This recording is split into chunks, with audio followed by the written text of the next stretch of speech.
Assalamualaikum warahmatullahi wabarakatuh. Alhamdulillahi mu'izz man ata amruhu wattaqah, muzil liman asahu wa qadah. Asyhadu an la ilaha illallah wahdahu la syarika lah wa asyhadu anna Muhammadan 'abduhu wa rasuluh. Allahumma shalli wa sallim ala sayyidina Muhammad ibn Abdillah wa ala alihi wa ashabihi wa mawalah. Rabbi shrah li sadri wa yassir li amri wahlul 'uqdatam min lisani yafqahu qawli, amma ba'd. Kaifa halukum? Alhamdulillah alladhi bi khairin aidan. An atakallam bil lughatil andalusiyah.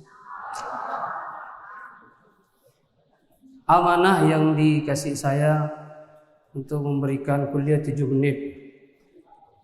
Hampir lupa tadi. Sebab 1-2 di Masjid Jami' Imam, besok malam ingat ada kultum juga di sana. Di jadwal malam ini rupanya ya. Setelah malam pertama ke Junaidi, malam kedua ke Hasbul. Semua ada? Bagus. Kalau saya tahun kemarin saya juga memberikan kultum tepat waktu. Isya di sini ikut imam dari takbiratul ihram. Tapi saya marah-marah di sini sebab mau sholat kamu ramai. Nah ini tolong. Tadi malam kultum di masjid mengingatkan tentang itu. Malam ini judul yang dikasih ke saya adalah bulan Ramadan ini. Ramadan adalah bulan untuk menebar kebaikan. Makanya saya datang ke sini untuk menebar kebaikan. Dan setiap orang harus menebar kebaikan.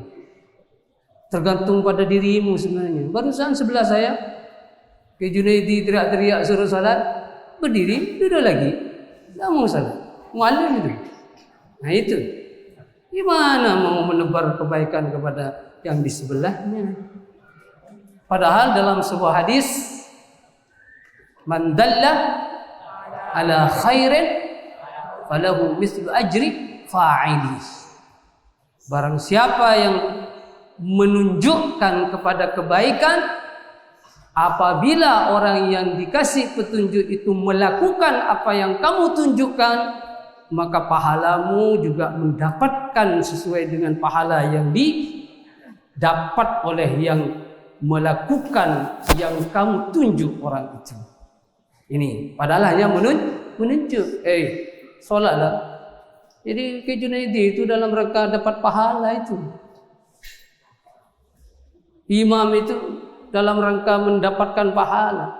Kamu solat 2 rakaat ba'diyah, maka ketika kamu solat pahalanya kamu dapat sendiri, ke Junaidi dapat.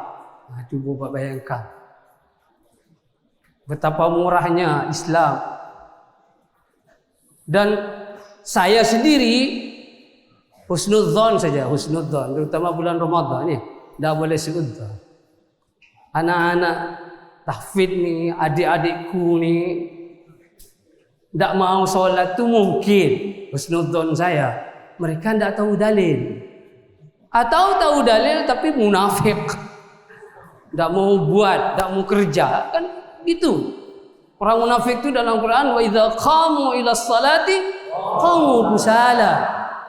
Jadi husnudzonnya dia tidak tahu dalil sehingga tidak tahu apa manfaat dan hikmah kebaikan pahala yang akan didapat.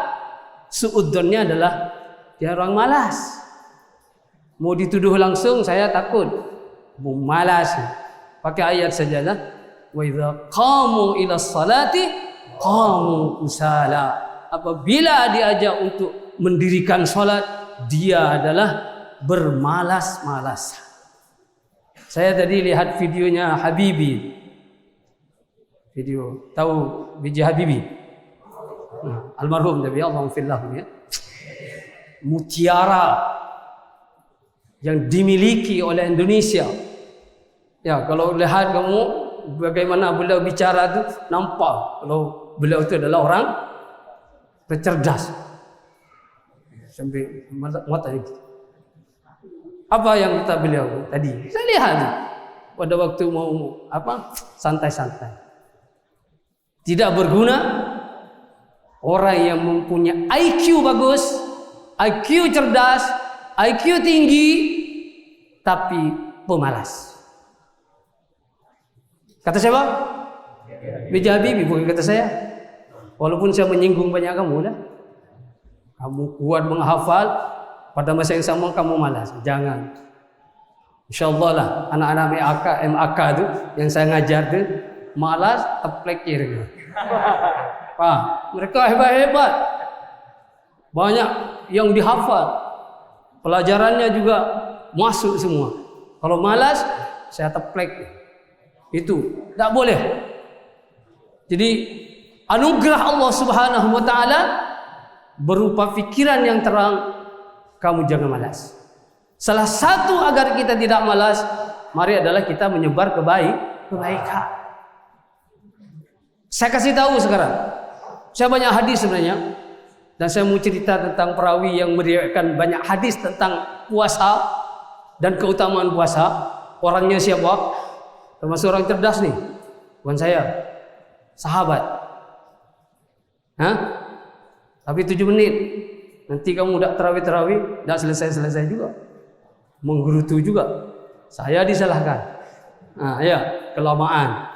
Nantilah kalau ada kesempatan. InsyaAllah besok saya akan ketemu dengan takpili untuk kita berturas. InsyaAllah. Saya diminta lagi untuk ngajar. Tahun lalu sudah dipakai.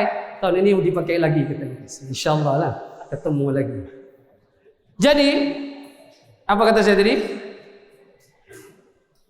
Kebaikan itu, ini kesempatan. Saya kasih tahu. Dalilnya nih, adik-adik, jangan sampailah teriak-teriak. Saya dulu datang dari Malaysia, terkejut. Takmir masjid, takmir waktu itu apa MPO gitu, yang suaranya kamu dengar setiap hari itu. Wathana mau'idur rahatil ula. Ustaz Abdurrahman, Sudar Sono apa Sudar Yono, orang Bondowoso. Dengar kamu itu? Wathana mau'idur rahatil ula. Saya datang dari Malaysia, terkejut sih. Jamaah di masjid, entah solat apa saya sudah tidak ingat. Tapi yang jelas disuruh solat 2 rakaat ba'diyah. Tapi itulah, imam sudah sallu salatan ba'diyah rahimakumullah. Sallu salatan ba'diyah rahimakumullah. Tidak kayak tadi ke dunia dia, solat. Refleks kalau bisa, jangan tergantung kepada orang lain. Apa yang dibilangin oleh Ustaz tadi itu? Ya syaitan, amarnakum bis-shalah wa antum la turidun. Ini saking tidak muatnya mungkin ya. Sudah disuruh kepada kebaikan salat, langsung dipanggil syaitan itu semua.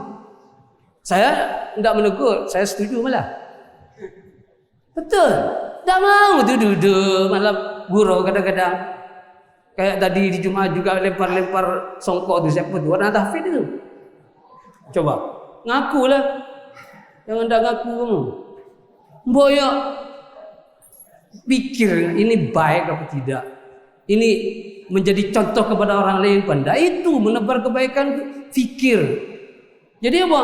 Ya syaitan katanya. Kami sudah menyuruh kamu untuk solat, untuk kebaikan, tapi kalian tidak mau. Berarti sama lah dengan syaitan, dengan iblis malah ya. Suruh sujud tak mau. Malah sombong. Khalaqtani min nar wa khalaqtahu min tin. Itu nampak apa sombongnya itu. Naudzubillah. Kalau sudah tidak baik orang tu, lebih baik jangan di sinilah. Itu saja. Jadi menebar kebaikan dimulai dari diri sendiri. Memang dengan qudwah.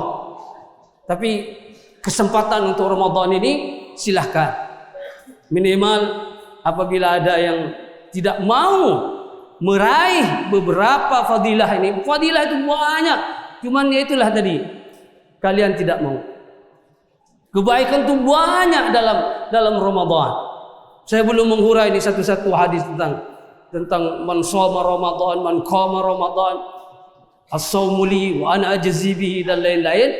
Tapi satu, sebelum saya tutup, hadis tentang Ramadan dan fadilahnya, ada seorang sahabat yang biasa hadir di majlis Rasulullah sallallahu alaihi wasallam dan boleh dikatakan tidak pernah bolos, tidak pernah nyakit kayak anak tahfidz. Ustaz mengajar, aina hada? Tadi katanya Banjari, pada waktu Ustaz Yasin datang dari umrah. Saya mau ngajar itu, tadi masih pakai tang dan jam kelima tidak masuk kelas, suruh seret sama saya. Ketua kelasnya suruh cari, suruh dihadapkan ke depan saya. Itu nyakit. Wah, ya Allah, naudzubillah min dzalik. Padahal mau dikasih ilmu nyakit. Jadi siapa dia? Abu Hurairah, yang bernama aslinya asalnya adalah dari Bangkalan. Abu Hurairah itu nama aslinya sesuai dengan kesepakatan para ulama karena banyak pendapat adalah Abdurrahman bin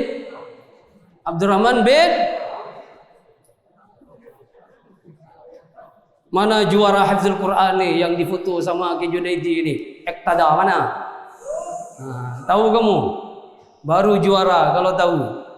Nanti saya kasih coklat Malaysia ada di rumah. Ya. Kayak siapa? Tidak usah sebut nama lah. Suruh datang waktu di kelas, datang sembuh ke rumah, saya kasih. Ya, itu kebaikan tuh silakan. Yang mau masih ada. Ektada mana? Yang bisa jawab? Abdurrahman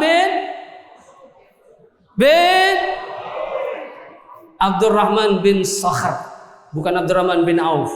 Abdurrahman bin Sakhra itu adalah nama asli dari Abu Hurairah yang senantiasa meriwayatkan hadis Nabi sallallahu alaihi wasallam, yang kedudukannya sama dengan kita nih, hanya tinggal di mana, di emperan ataupun di tepi pinggiran dari Masjid Nabawi yang dinamakan dengan Suffah. Tapi Masya Allah, hafalannya tentang hadis, kalau kamu mau mengumpulkan nanti, bolehlah membongkar kita hadis, lebih kurang 5.327 hadis. Kenapa kok banyak meriwayatkan? Karena beliau kerjanya hanya hadir di majlis Nabi sallallahu alaihi wasallam. Dia membekali dirinya, kemudian dia menyebarkan kebaikan dengan meriwayatkan hadis Nabi sallallahu alaihi wasallam. Demikian, mudah-mudahan jadi munafik walaupun sedikit, dan insyaallah kita akan ketemu lagi dalam kesempatan yang lain. Wabillahi taufiq wal hidayah. Wassalamualaikum warahmatullahi wabarakatuh.